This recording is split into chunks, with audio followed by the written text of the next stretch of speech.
어릴 적에는 창문 틈으로 들어오는 햇살만으로도 하루가 반짝였던 때가 있었다. 남편이 살아있던 시절엔 마당에 작은 텃밭이라도 가꿔보자며 호미를 쥔 손이 부르터도 웃음이 나왔는데 지금은 뒷문을 열고 나가는 일조차 귀찮다.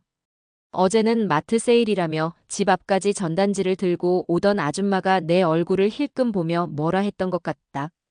아직도 저기 혼자 살아? 바카스 할매라더니 진짠가 봐.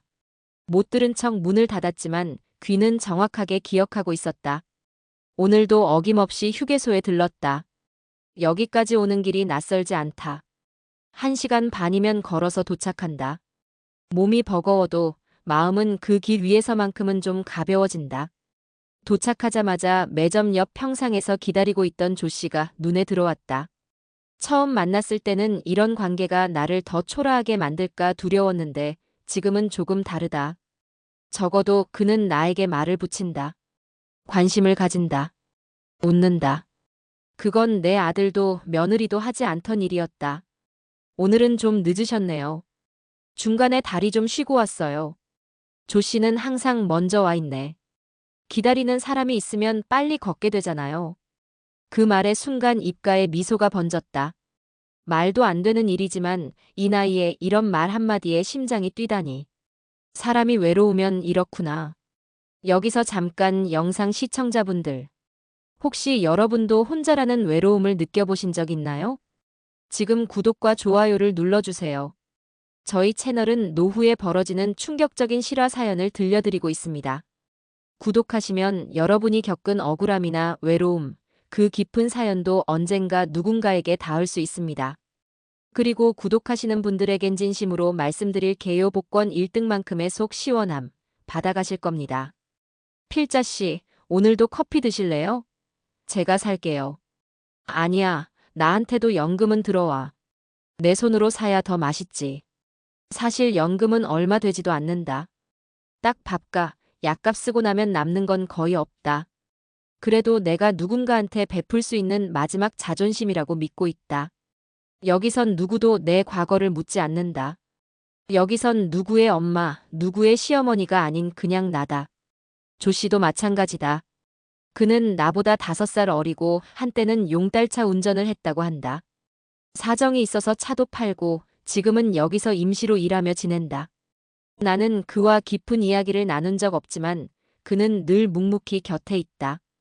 그것만으로도 충분한 위로였다. 하지만 내가 이곳에 오는 걸 아는 사람들은 그렇게 생각하지 않는다. 며칠 전 이웃집 박 여사에게 전화가 왔었다. 아이고 윤 여사 소문이 이상하던데. 휴게소 남자들 만난다며? 나이가 몇인데 창피하게 왜 그래요? 나는 대답하지 않았다. 그녀는 그 말을 하고 나서도 내 안부를 묻지 않았다. 내 건강도 내 하루도 아무도 묻지 않는다. 그저 바카스 여편네가 되었다. 나는 생각한다. 언제부터 내 이름이 사라졌을까? 언제부터 내 인생이, 내 선택이 남들 입방아에 오르내리는 구경거리가 됐을까? 10년 전 남편이 떠나던 그날. 아들이 내 손을 꼭 잡고 했던 그 말이 떠올랐다. 엄마, 이제부터는 내가 엄마 책임질게요. 그 말 믿었다. 정말 믿었다. 그래서 집도, 땅도, 예금도 다 아들 명의로 넘겼다. 그땐 그게 당연한 줄 알았다. 내가 살아온 인생을 아들에게 넘기는 거라고 생각했다. 그게 부모의 도리인 줄 알았다. 하지만 그 선택은 내 존재를 지워버리는 시작이었다. 이제 이야기는 여기서부터 시작된다. 내가 왜 바카스 여자가 되었는지, 그리고 그 바닥에서 내가 어떻게 다시 일어섰는지. 아직 아무도 모른다. 하지만 나는 이제 그 이야기를 당신에게 들려주려 한다. 남편이 떠난 날은 봄이었다. 병원 창밖으로 개나리가 피고 있었고 간호사가 슬며시 이불을 얼굴 위로 덮던 그 순간 나는 한참을 그대로 서 있었다. 믿고 싶지 않았다. 내 인생 절반을 함께한 사람이었고 나보다 말수가 적고 손재주가 좋아서 장롱 하나, 찬장 하나를 뚝딱뚝딱 만들던 그 사람이었다. 내가 요리하는 동안 조용히 숟가락을 놓던 그 정적이 그립다. 사람들은 말한다. 나이 들면 자식밖에 없다. 그 말을 난 철석같이 믿었다. 그래서였을까 남편 장례가 끝나고 얼마 지나지 않아 아들 정우가 조심스레 꺼낸 말을 의심하지 않았다. 엄마, 이제 아버지도 안 계시고 혼자 이 집 관리 힘드시잖아요. 전기도 가끔 나가고 수도관도 오래됐고 나중에 팔기도 힘들어요. 그래도 내가 살아있잖니. 여기 정든 집인데 엄마가 살아계실 땐 안 팔아요. 다만 명의만 제 이름으로 해두면 나중에 엄마가 치매라도 오시면 복잡해져요. 사기 당하실 수도 있고. 옆에 앉아있던 며느리 지연이 웃으며 말을 거들었다. 그게 다 엄마 생각해서 드리는 말씀이에요. 요즘은 노인 상속 문제가 얼마나 무서운데요. 그 말이 틀리지 않다고 생각했다. 그리고 어쩐지 그날 이후로 아들이 내게 조금 더 살갑게 다가왔다. 함께 밥도 먹고 장도 같이 보고 주말이면 손주들도 데려왔다. 오랜만에 가족 같은 느낌이었다. 그래서 그랬다. 내가 가진 것, 이 아이들이 나눠 가져도 되지. 정식 절차 없이 집과 땅, 예금 일부를 아들 명의로 넘겨줬다. 당시에는 그게 가족 간 신뢰라고 믿었다. 서류를 작성하던 날, 지연이 손수 따뜻한 미역국을 끓여왔다. 어머니, 오늘 정말 감사해요. 앞으로 절대 어머니 힘들게 안 할게요. 그 말에 나는 괜히 눈물이 났다. 며느리 손을 꼭 잡고 이렇게 말했던 게 기억난다. 나중에 내가 치매 걸려도 너는 나 내치지 말아라. 그거 하나만 약속해줘. 그녀는 환하게 웃으며 그럼요. 어머니는 우리 가족이에요. 라고 대답했다. 하지만 그 미역국이 내게 해주는 마지막 밥이 될 줄은 몰랐다. 그날 이후 아들과 며느리는 점점 멀어졌다. 식사 초대는 끊겼고 손주들도 오지 않았다. 문자를 보내도 요즘 바빠요. 전화를 해도 잠깐만요라며 끊겼다. 그러던 어느 날 현관문 비밀번호가 바뀌어 있었다. 엄마가 자꾸 전기세 아깝다고 밤마다 돌아다니니까 위험하잖아요. 치매 위험도 있는데 이젠 저희가 관리할게요. 그 말에 말문이 막혔다. 문을 두드리며 겨우 밥 한 끼 얻어먹던 내가 어느 날 갑자기 거실에도 들어가지 못하게 된 것이다. 그렇게 나는 점점 집 안에서도 바깥 손님이 되었다. 주방에 들어서면 지연이 나를 곁눈질하며 말했다. 어머니는 이제 쉬세요. 설거지는 제가 할게요. 거실에 앉으면 손주들이 나를 이상하게 쳐다봤다. 할머니는 왜 우리 집에 맨날 와? 그 말에 가슴이 쿵 내려앉았다. 우리 집? 분명히 내가 평생 살아온 집이었다. 정우가 걱정된다는 이유로 내 명의에서 바꿔갔던 그 집. 내 손으로 다듬고 매년 김장을 담고 기둥마다 추억이 박혀있는 그 집. 그곳에서 나는 이제 손님이었다. 더는 무슨 말을 해야 할지 몰랐다.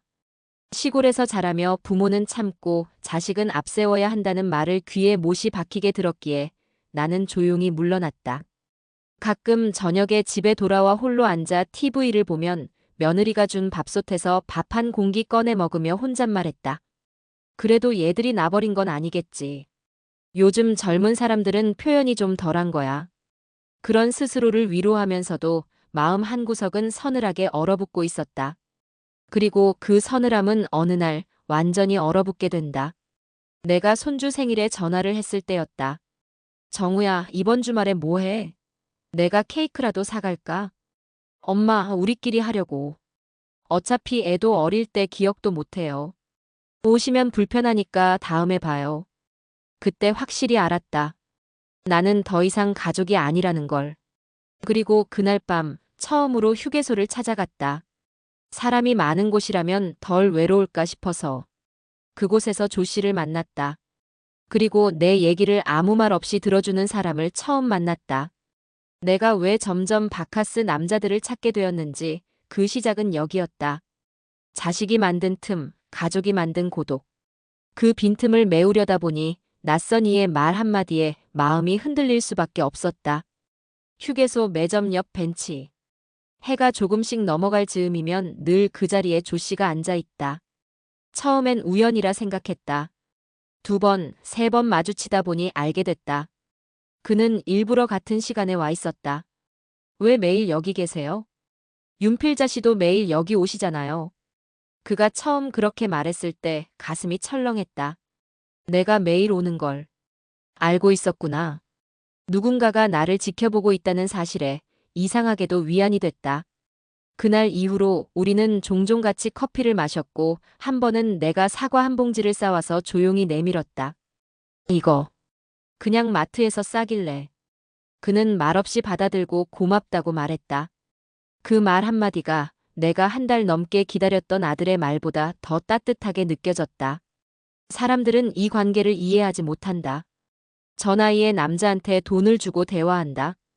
부끄러운 줄도 모르고 저러고 다닌대. 하지만 나는 안다. 돈 때문이 아니라 온기 때문이다. 말 한마디, 눈빛 하나, 그 사소한 교감이 사람을 살게 만든다. 그걸 모르니까 손가락질을 하지. 조 씨는 말수가 적다. 하지만 말 대신 행동으로 표현한다. 비 오는 날에는 우산을 들고 서 있고 내가 다리 아프다고 했던 날은 약국에서 파스를 사왔다. 돈 얘기를 꺼낸 적도 없다. 오히려 내가 몇 번 밥값을 내면 무안해하며 말했다. 나는 그런 남자 아닙니다. 윤필자 씨도 그런 분 아니잖아요. 그 말에 눈물이 핑 돌았다. 나는 내 스스로를 그렇게 보지 않았지만 어느 순간 남들의 시선을 내 마음 안으로 끌어들여 그 틀에 나를 가둬버리고 있었던 거다. 바카스 남자들 중엔 정말 돈을 노리는 사람들도 있다. 여기 앉아 있다 보면 어떤 여자는 100만 원짜리 봉투를 쥐어주고 어떤 여자는 핸드폰 명의를 바꿔주기도 한다. 가끔 그런 남자들이 내게 다가와 말 걸면 조 씨는 조용히 내 옆에 다가와 말없이 앉아준다. 그냥 그거 하나로 나는 보호받는 느낌이 든다. 혼자는 아니구나 싶은 마음. 그것 하나면 된 거다. 명절 전날 나는 용기를 내서 조 씨에게 물었다. 조 씨, 우리 그냥 밥 한 끼 같이 먹어요. 그날 집에 있어봤자 전화도 안 오고. 그는 고개를 끄덕이며 말했다. 그래요. 밥은 사람을 살게 하니까. 그날 우린 같이 라면을 끓여 먹었다. 김치 하나 얹어놓고 아무 말 없이 젓가락을 들었다. 그때 처음으로 나는 명절이 덜 슬펐다. 아니, 오히려 따뜻했다. 그런데 그런 나를 보고 이웃은 또 입을 열었다. 윤 여사 요즘 봤어? 나이 들어서 외로움에 눈이 멀었나 봐. 그렇게 늙고 싶진 않다, 나는. 그 말에 나는 생각했다. 그래, 너희는 나처럼 늙어본 적 없으니까 모르지. 사람은 혼자 있으면 무너진다. 아무도 부르지 않고 아무도 필요로 하지 않고 아무도 찾지 않는다는 그 감각.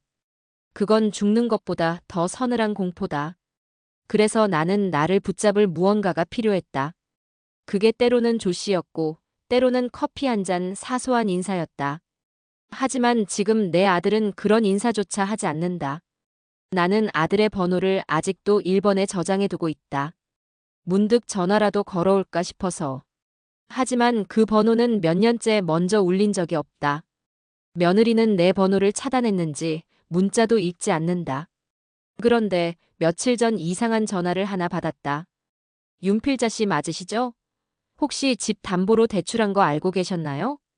숨이 멎을 뻔했다. 무슨 말씀이세요?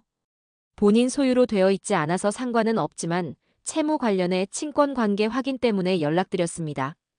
그 말을 듣고 심장이 덜컥 내려앉았다. 뭐?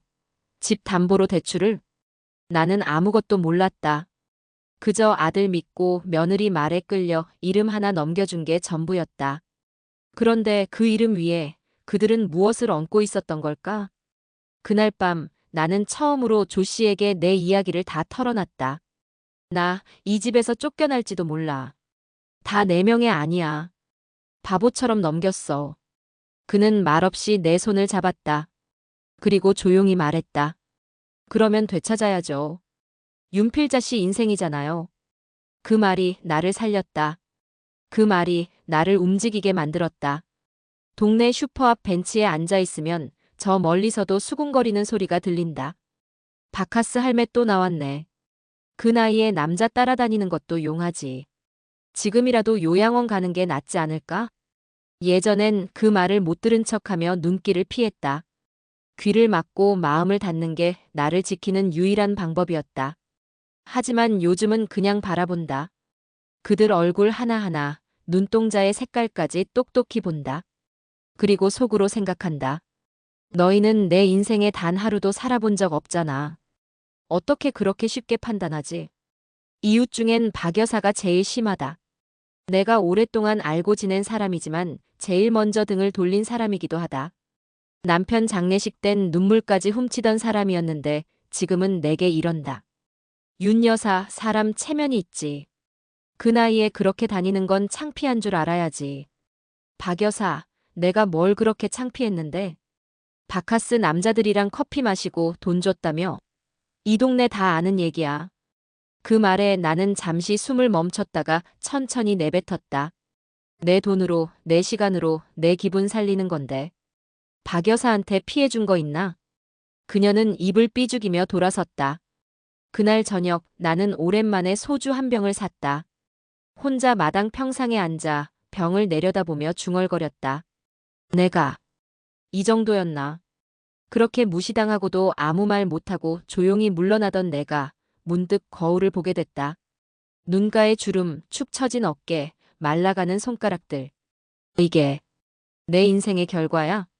남편 하나 바라보고 아들 하나 믿고 그렇게 평생 살아왔는데 결국 남은 건 사람들 입에 오르내리는 흉이란 말인가. 며칠 뒤 아들 정우에게 전화해봤다. 정우야, 잠깐만 얘기 좀 하자. 무슨 일이야, 엄마? 우리 집 담보로 대출 받았니? 순간 정적이 흘렀다. 그게 잠깐 급한 일이 있어서. 정우야, 그 집은 엄마가 피땀 흘려 산 집이야. 엄마가 준 거잖아. 그땐 관리 못하겠다고 넘기신 거고 지금 와서 왜 그러시는데? 그 순간 손이 떨렸다. 그땐 믿었으니까. 하지만 이 말이 목구멍까지 올라오다 다시 삼켜졌다. 통화를 끊고 멍하니 서 있다가 조 씨에게 전화를 걸었다. 조 씨, 나 사람들한테 무시당하는 것 참는 것도 이제 힘들고 아들은 날 속이고. 조 씨는 조용히 대답했다.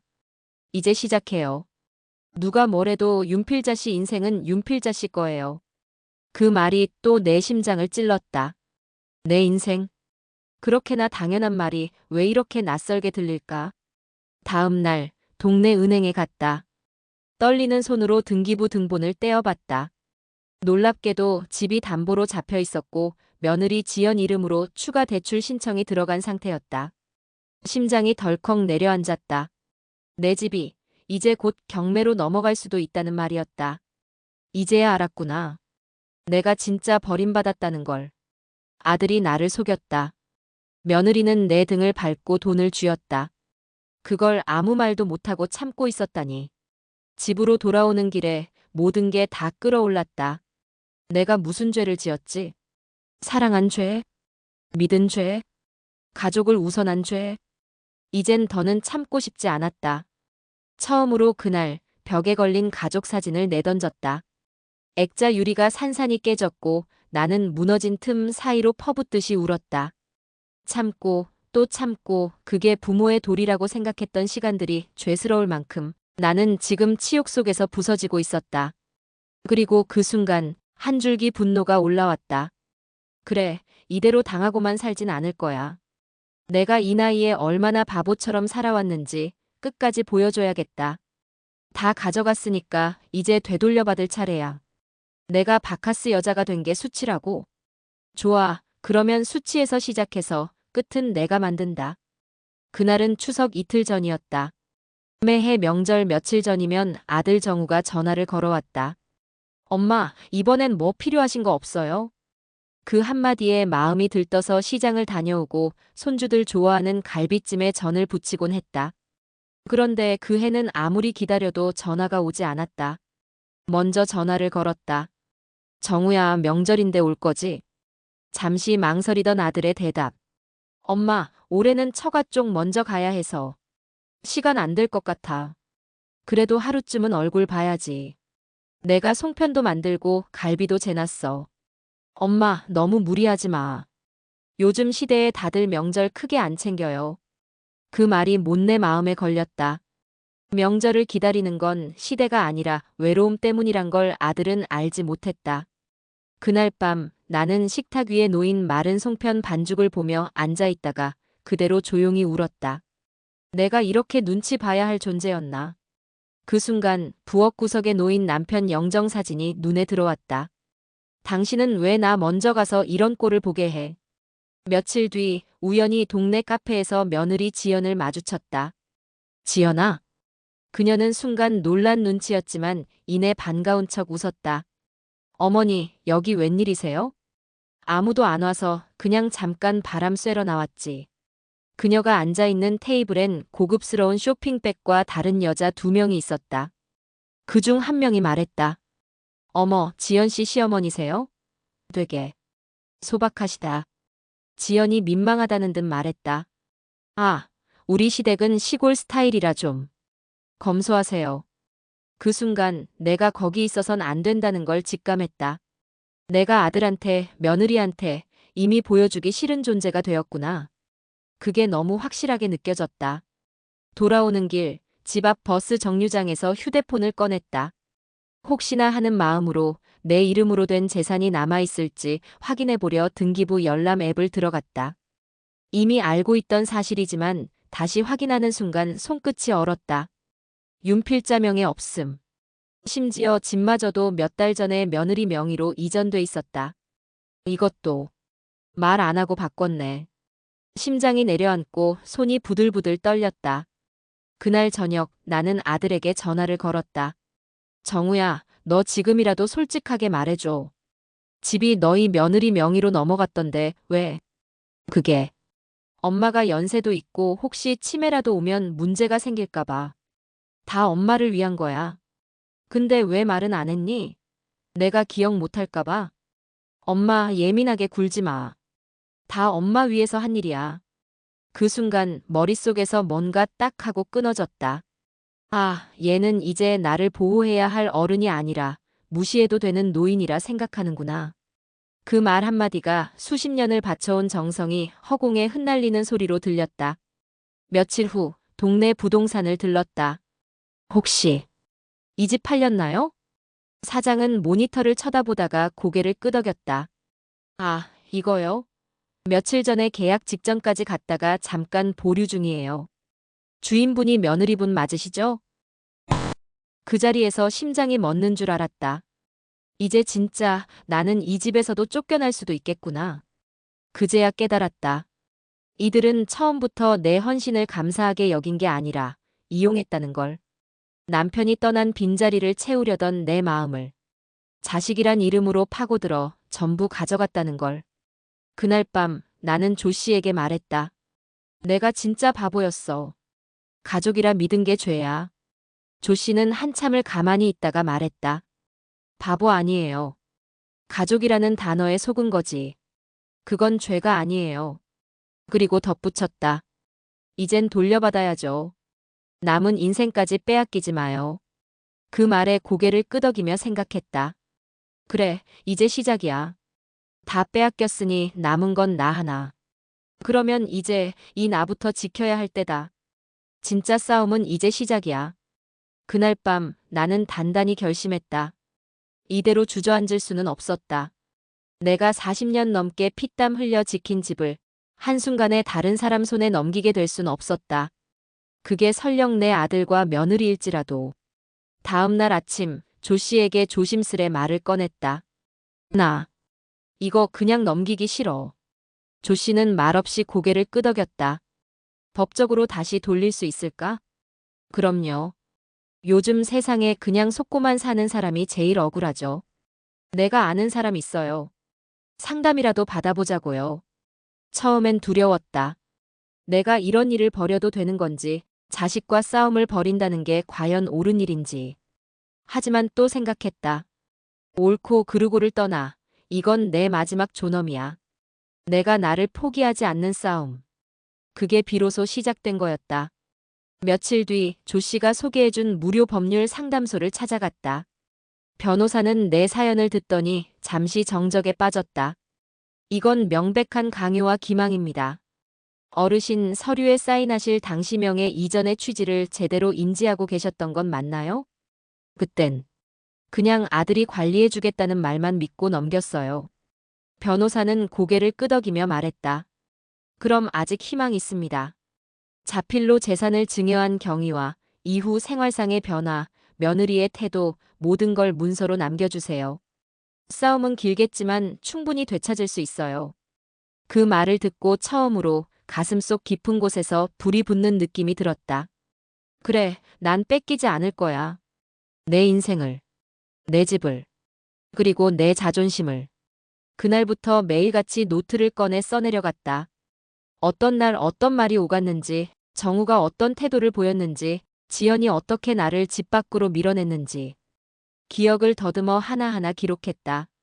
눈물이 묻기도 했고, 펜을 쥔 손이 떨리기도 했지만, 그 순간만큼은 살아있는 기분이었다. 조 씨는 매일같이 내 집을 들렀다. 함께 신문을 보며 최근 비슷한 사건을 찾아주기도 했고, 내가 쓴 글을 조심스레 읽고 오타를 고쳐주기도 했다. 이 싸움, 윤필자 씨 혼자 아니에요. 그 말이 그렇게 따뜻할 줄 몰랐다. 그 즈음 정우에게서 전화가 왔다. 엄마, 요즘 무슨 이상한 생각 안 하시지? 이상한 생각? 요즘 지연이 좀 예민해서 그래. 혹시라도 집 문제로 뭐 알아보고 다니시면 곤란해져요. 왜? 엄마 집이잖아. 그거. 이미 얘기 끝난 거잖아요. 엄마가 다 이해하고 넘기셨잖아. 지금 와서 왜 그러세요? 그 목소리가 마치 내가 철없는 어린애가 된 것 같았다. 이 아이는 나를 이제 보호해야 할 대상이 아니라 통제할 존재로 본다. 그 사실이 너무 쓰라렸다. 하지만 예전 같았으면 울었을 텐데 이번엔 달랐다. 정우야, 나 절대 그냥 안 있어. 내 인생은 내가 지킬 거야. 전화를 끊고 나서 손이 떨렸지만 동시에 속이 뻥 뚫리는 기분이었다. 수십 년 동안 한 번도 해보지 못했던 말. 처음으로 아들에게 아니라고 말한 날이었다. 며칠 뒤 며느리 지연이 불쑥 찾아왔다. 초인종도 안 누르고 문을 쾅쾅 두드리며 어머니, 지금 무슨 짓 하시는 거예요? 우리 정우한테 뭐라 하셨어요? 문을 열자마자 얼굴을 붉히며 소리쳤다. 소송, 명예 회복. 그게 말이 돼요? 어머니가 원하셔서 해준 거잖아요. 나는 담담하게 그녀를 바라봤다. 그때는 믿었지. 가족이니까. 지금 이러시면 진짜 후회하게 되실 거예요. 손주도 있고 이러다 우리 사이 완전히 끝나면 어쩌실 건데요? 끝나면 어때? 어차피 지금도 아무도 안 찾아오잖아. 그녀는 할 말을 잃은 듯 입술을 깨물고 돌아갔다. 나는 문을 닫으며 다시 마음을 다잡았다. 그래, 이제 뒤는 없다. 이 싸움은 끝까지 간다. 며칠 후 변호사에게서 연락이 왔다. 어르신, 첫 대응 서류 준비됐습니다. 곧 내용 증명 들어가고 정식 소송 진행하겠습니다. 그 말을 듣는 순간 왠지 모르게 숨이 막혔다. 이 싸움이 진짜 시작됐다는 걸 느꼈기 때문이다. 하지만 두렵지 않았다. 조 씨가 내 곁에 있었다. 그리고 처음으로 내가 나를 지키고 있다는 감각. 그 감각이 나를 버티게 했다. 내용 증명이 발송된 지 3일째 되던 날, 집 앞에 정우가 차를 세웠다. 운전석에서 내린 아들은 급히 문을 열며 거칠게 들어섰다. 예전엔 늘 조심스러웠던 그 걸음, 이제는 남의 집 밟듯 당당했다. 엄마, 이게 지금 뭐 하는 짓이야? 내용 증명 받았지? 왜 갑자기 소송까지 가? 엄마 체면 생각 안 해? 내 체면을 내가 걱정해. 엄마, 진짜 실망이야. 지연이 지금 병원 가야 할 정도로 스트레스 받아. 그건 나도 매일 느껴. 내가 내 집을 팔아먹겠다는 그 스트레스. 아들의 표정이 일그러졌다. 그 안에 당황, 분노, 그리고 당혹감이 섞여 있었다. 그제야 느꼈다. 얘는 내가 이렇게 반격하리라고는 꿈에도 몰랐던 거다. 평생 순한 엄마, 참는 엄마, 손주 얼굴 한 번 더 보겠다고 아무 말 못했던 엄마. 그 이미지에 갇혀서 나는 끝까지 희생해야 하는 존재였던 거다. 지금 돌이키면 늦지 않아. 그냥 그 집 우리 명의로 놔두고 같이 살면 되잖아. 엄마 혼자 살기 외롭잖아. 혼자 외로운 건 맞아. 근데 너희랑 사는 건 그거보다 더 서러워. 그 말에 정우는 헛웃음을 내뱉었다. 엄마 진짜 왜 이래? 조 씨인가 그 사람한테 세뇌라도 당한 거야? 그 이름을 아들 입에서 듣는 순간 속에서 뭔가가 끓어올랐다. 그 사람은 최소한 나를 무시하진 않아. 내 엄마로도 한 인간으로도 봐줘. 그날 밤 지연에게서 문자 한 통이 왔다. 어머니, 이렇게까지 하실 줄 몰랐어요. 정말 실망입니다. 나는 그 문자를 천천히 지웠다. 그들의 실망은 내가 되찾은 자존심의 증거였다. 며칠 뒤 법원에서 첫 기일 통지가 도착했다. 조 씨와 함께 변호사 사무실을 찾았다. 서류 한 장, 절차 하나하나가 낯설고 두려웠지만 내 옆엔 조 씨가 있었다. 그는 말없이 내 손에 따뜻한 캔커피를 쥐어줬다. 긴장하지 마요. 오늘은 윤필자 씨가 주인공이야. 그 말에 잠시 숨을 골랐다. 그래, 나는 오늘부터 더 이상 조연이 아니다. 내 인생의 주인공은 나 자신이다. 법정에서 아들과 며느리는 달라붙어 있었다. 지연은 법정복을 차려입고 마치 연약한 시부모에게 시달리는 며느리 역할을 충실히 연기하고 있었다. 하지만 그들의 말은 차례차례 깨졌다. 증거로 제출한 사진들, 과거 카카오톡 대화, 계좌이체 내역, 그리고 무엇보다 내가 직접 써내려간 수십 장의 기록 노트. 법정이 조용해졌고 판사의 눈빛이 조금씩 흔들리기 시작했다. 그리고 그날 밤 정우가 또 찾아왔다. 이번엔 조 씨가 문 앞에 나섰다. 이 시간에 무슨 일이시죠? 조 씨, 당신 도대체 우리 엄마한테 뭐 한 거야? 난 아무것도 안 했습니다. 다만 윤필자 씨가 본인을 믿기 시작했을 뿐이죠. 정우는 조 씨를 밀치려다 말고 문 앞에 서 있는 나를 보고 말했다.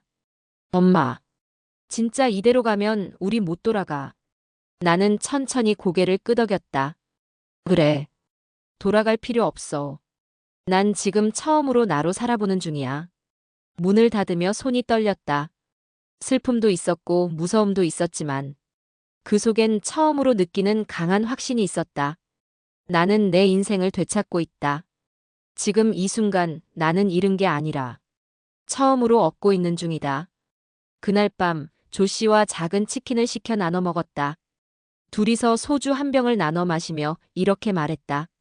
조 씨, 나 진짜 끝까지 갈 거야. 가야죠. 윤필자 씨한테 남은 건 이제 앞으로뿐이니까. 재판은 생각보다 빠르게 흘러갔다. 내가 쓴 기록 노트는 결정적인 증거가 됐다. 어머니가 스스로 넘긴 거예요라며 우겨대던 지연의 주장은 내가 제출한 문자 기록 하나로 무너졌다. 어머니, 이거 빨리 정우 명의로 옮겨야 나중에 복잡해지지 않아요. 내가 해, 나는 잘 모르니까. 그 짧은 대화가 판사의 앞에서 낭독되던 순간 법정 안은 얼어붙었다. 며느리 지연의 눈빛은 완전히 달라져 있었다. 고개를 숙이긴 했지만 그 안에선 끝까지 날 원망하는 도끼가 느껴졌다. 어디서 감히 늙은 여편네가 반기를 드냐는 그런 기색이었다.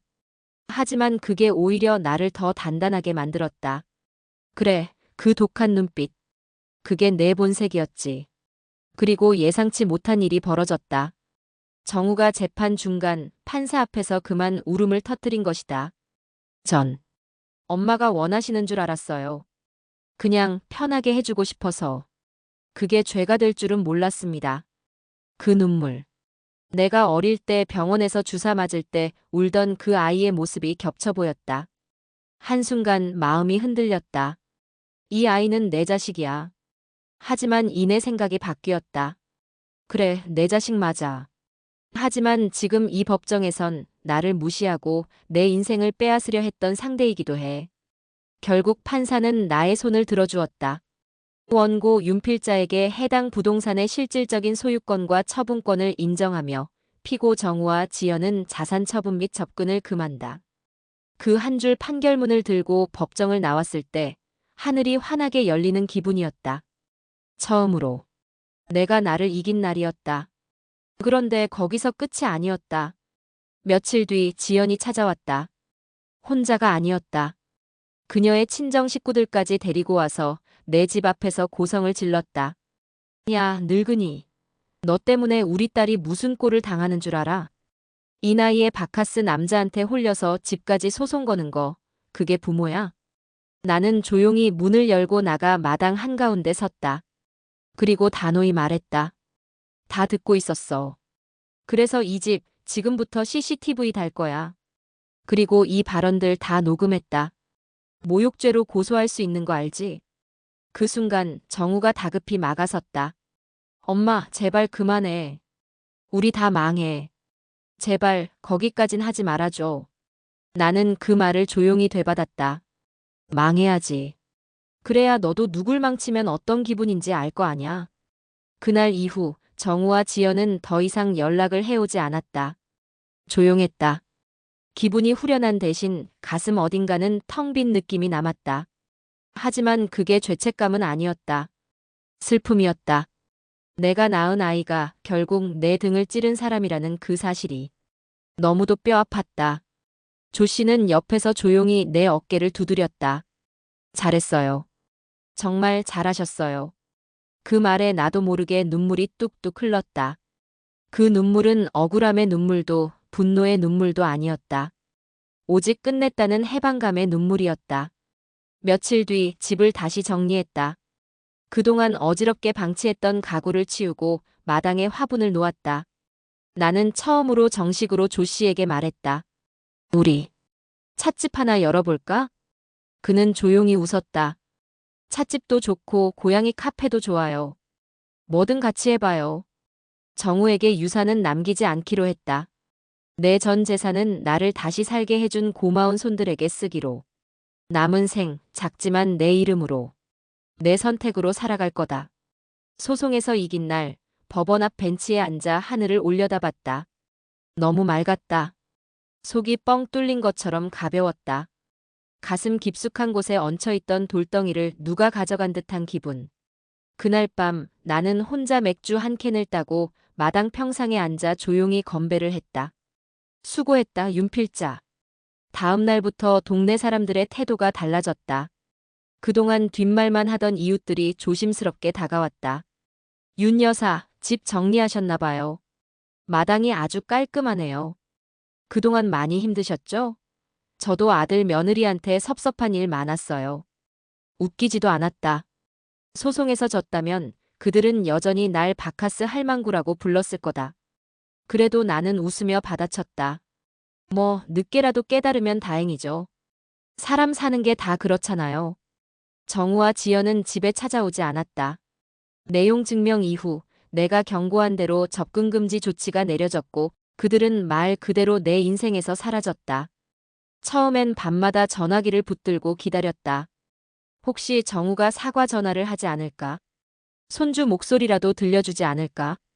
하지만 아니었다.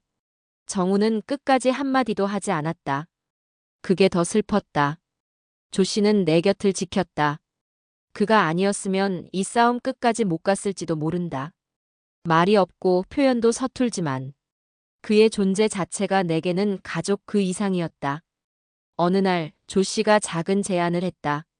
필자 씨, 우리 저기 주차장 옆 빈 점포 있잖아요. 거기서 차라도 팔아볼까요? 사람들 오가니까. 조용히 하기에 딱 좋겠던데. 나는 고개를 끄덕였다. 그래. 근데 이름은 내가 정할게. 어떤 이름이요? 다시 필자. 그가 웃으며 말했다. 좋네요. 딱 맞아. 그날 이후 우리는 매일 아침 8시에 문을 열고 5시에 닫는다. 허름한 간판이지만 매일같이 오는 손님들이 있다. 혼자 사는 노인, 지나가던 화물기사, 동네 아주머니들. 그들은 내게 말한다. 이 차 사람 살리는 맛이네. 그 말을 들을 때마다 가슴이 뭉클하다. 나도 누군가에게 도움이 될 수 있구나. 이 늙은 몸뚱이가 아직도 세상에 쓰임이 있다는 게 기적처럼 느껴진다. 며칠 전 손주 생일이 지나갔다. 사진 한 장, 소식 하나 없었다. 그래도 이상하게 덤덤했다. 그 아이가 자라서 나중에 진실을 알게 될지 아니면 영영 잊고 살지 모르지만 이젠 괜찮다. 나는 최소한 나 자신을 속이지 않았으니까. 조 씨와 나는 앞으로의 계획을 짰다. 다음 달엔 경포대 여행을 가기로 했고 겨울엔 눈꽃 트레킹도 도전해보기로 했다. 몸이 따라줄진 모르지만 가보는 거다. 조 씨가 그러더라. 가는 게 중요한 거지. 도착은 그 다음 문제. 맞는 말이다. 나는 이제 다시 걷기 시작했으니까. 그리고 무엇보다 이제 나는 나를 미워하지 않는다. 남들 눈치 보지 않고 남의 말에 휘둘리지 않고 내 뜻대로, 내 감정대로 살아도 된다는 걸 알게 됐다. 그게 이 늦은 나이에 얻은 가장 큰 선물이었다. 가족이라는 이름의 기대다. 쓰러지고 상처받고 결국 다시 일어선 이 살. 그 모든 것이 이제야 내 이야기가 됐다. 바람이 선선해진 봄날 아침, 나는 찻집 앞 작은 화분에 물을 주며 하루를 시작했다. 다시 필자. 허름한 간판 아래 놓인 작은 원목 테이블 위로 햇살이 포근하게 내려앉았다. 조 씨는 안에서 보리차를 끓이고 있었고 나는 그 향에 괜히 마음이 따뜻해졌다. 요즘은 매일이 조용하다. 복잡했던 소송도 끝났고 아들 부부는 더 이상 연락 오지 않는다. 그 사실이 어쩌면 예전 같았으면 가슴 미어졌을지도 모르겠다. 하지만 지금은 그렇지 않다. 어쩌면 이 조용함이 내가 평생 바라던 평화였는지도 모른다. 손님 중엔 늘 오는 노부부가 있다. 두 분은 늘 같은 자리에 앉아 손을 꼭 잡고 앉아 계신다. 그 모습을 보면 나는 문득 내가 여전히 살아있다는 사실을 실감하게 된다. 내 손에도 지금 누군가의 온기가 닿아 있으니까. 조 씨가 그렇다. 우린 굳이 말로 사랑을 얘기하지 않는다. 서로를 배려하는 작은 행동. 그게 말보다 진한 감정이란 걸. 이제는 안다. 가끔 거울을 본다. 예전보다 주름이 더 늘었고 흰머리도 눈에 띈다. 하지만 눈빛은 분명히 다르다. 무너지지 않고 스스로를 지킨 눈빛. 나는 이제 내 이름이 부끄럽지 않다. 윤필자. 이름 하나에 수십 년을 묻어두고 살아왔지만 이제는 그 이름이 자랑스럽다. 참았던 시간, 울었던 밤들 다 흘러가고 남은 건 나뿐이다. 그리고 그 나가 지금은 꽤 괜찮다. 조 씨와 함께 가게 문을 닫고 조용한 뒷마당 평상에 앉았다. 둘이서 찻잔을 기울이며 이야기를 나눴다. 조 씨, 우리 참 멀리 왔죠? 응. 근데 앞으로가 더 멀어. 근데 말야. 이제는 갇히니까 안 무섭지? 나는 고개를 끄덕이며 웃었다. 정말, 이제는 무섭지 않았다. 가끔 누군가 물어본다. 어떻게 그렇게 용기를 냈어요? 나는 대답한다. 용기는 특별한 게 아니에요. 그냥, 더는 참기 싫을 때 한 걸음 내딛는 거예요. 그 한 걸음이 나를 살렸죠. 지금 이 영상을 보고 계신 분들 중에도 혹시 저처럼 혼자서 끙끙 앓고 누군가에게 이용당하고 그래도 말 한마디 못 꺼내는 분이 계신가요? 그렇다면 오늘부터는 나를 조금만 더 아껴주세요. 내 인생의 주인은 누구도 아닌 바로 당신이니까요. 그리고 혹시 이런 사연이 더 궁금하신 분들, 구독과 좋아요 꼭 눌러주세요. 우리 채널은 단순히 이야기만 전하는 곳이 아닙니다. 당신이 어디선가 당했던 억울함, 그 상처를 위로해줄 누군가가 여기, 이 공간엔 있습니다. 구독하시면 복권 1등은 아닐지 몰라도 적어도 인생의 가장 어두운 골목에서 당신 손을 한 번 더 잡아줄 따뜻한 이야기는 꼭 드릴게요. 알림 설정까지 해두시면 가장 먼저 그 손 놓치지 않을 수 있습니다. 다시 필자. 다시 나. 이제 내 인생은 내가 씁니다. 이야기 끝입니다. 어떠셨나요? 이 사연이 마음에 닿으셨다면 구독과 좋아요 그리고 알림 설정까지 꼭 해주세요. 다음 이야기에서 또 당신과 만날게요. 지금까지 노후 막장 사연이었습니다. 감사합니다.